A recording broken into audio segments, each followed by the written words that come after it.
এই 4টা ভুলের কারণে কি আপনার স্কিনটা অনেক বেশি সেনসিটিভ হয়ে যাচ্ছে কিনা অবশ্যই মিলিয়ে নিন। নাম্বার 1, আপনি কি আপনার স্কিনটা ওভার এক্সফোলিয়েট করে ফেলতেছেন কিনা, মানে ফিজিক্যাল এক্সফোলিয়েটর এবং কেমিক্যাল এক্সফোলিয়েটর একসাথে ব্যবহার করতেছেন কিনা। এটা করলে স্কিনটা অনেক বেশি সেনসিটিভ হয়ে যায়। আপনি যদি সপ্তাহে একবার ফিজিক্যাল এক্সফোলিয়েটর ইউজ করেন তাহলে সপ্তাহে ওই দিনে কখনোই কেমিক্যাল এক্সফোলিয়েটর ইউজ করা যাবে না। ফিজিক্যাল এক্সফোলিয়েটর কোনগুলো, যেগুলো স্ক্রাব টাইপের হয়ে থাকে, রাইস স্ক্রাব বা কফি স্ক্রাব, এই টাইপের যে স্ক্রাবগুলো হয়ে থাকে এটাকে আমরা ফিজিক্যাল এক্সফোলিয়েটর বলে থাকি।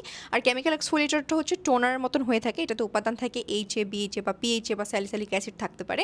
সো এই দুটো প্রোডাক্টকে একসাথে ইউজ করা যাবে না। নাম্বার 2 হচ্ছে হার্শ ক্লিনজার ব্যবহার না করা। আমরা অনেক সময় স্যালিসাইলিক অ্যাসিডযুক্ত যে ফেস ওয়াশটা আছে সেটা রেগুলারলি বেসিসে ইউজ করে থাকি, এবং স্যালিসাইলিক অ্যাসিড কিন্তু খুবই ভালোভাবে স্কিনের যে সেবাম প্রোডাকশনটা আছে সেটা কমাতে পারে। বাট রেগুলারলি বেসিসে যদি আপনি এটাকে একবার বা দুইবার ব্যবহার করে থাকেন তখন আপনার স্কিনটা সেন্সিটিভ হয়ে যেতে পারে, তারপর ব্যারিয়ারটাকেও ড্যামেজ করে দিতে পারে। তাই স্যালিসাইলিক অ্যাসিডযুক্ত যে ফেস ওয়াশগুলো আছে সেটাকে একদিন পরপর একবার জন্য ব্যবহার করতে পারেন, এর বেশি না। নাম্বার 3, অনেক বড় একটা ভুল, স্কিপিং দ্য ময়শ্চারাইজার।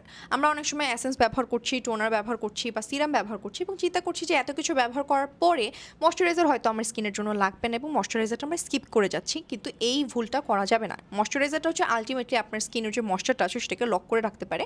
তাই সিরাম ব্যবহার করুন বা টোনার ব্যবহার করুন বা এসেন্স ব্যবহার করুন, যেটাই ব্যবহার করেন না কেন, ফাইনাল স্টেপে অবশ্যই ময়শ্চারাইজারটাকে রাখতে হবে এবং ময়শ্চারাইজারটাকে ব্যবহার করতে হবে। কোনো পরিস্থিতিতেই ময়শ্চারাইজারটাকে স্কিপ করার চেষ্টা করবে না। ময়শ্চারাইজারটি কিন্তু আলটিমেটলি আপনার স্কিনটাকে মানে ব্যারিয়ার রিপেয়ারিংয়ে অনেক ভালোভাবে সাহায্য করবে। Number 4, using too many actives together. অ্যাক্টিভসগুলো কী কী? সিরামের মধ্যে বেশিরভাগই অ্যাক্টিভসগুলো থাকে, যেমন অ্যাজিলিক অ্যাসিড, তারপর ভিটামিন সি, রেটিনয়েডসের যেগুলো আছে, রেটিনল বা রেটিনাল, এই উপাদানগুলো আমরা অনেক সময় একই সাথে আমাদের রুটিনে রাখি এবং বুঝতে পারি না রুটিনটা কীভাবে আসলে সাজাতে হবে।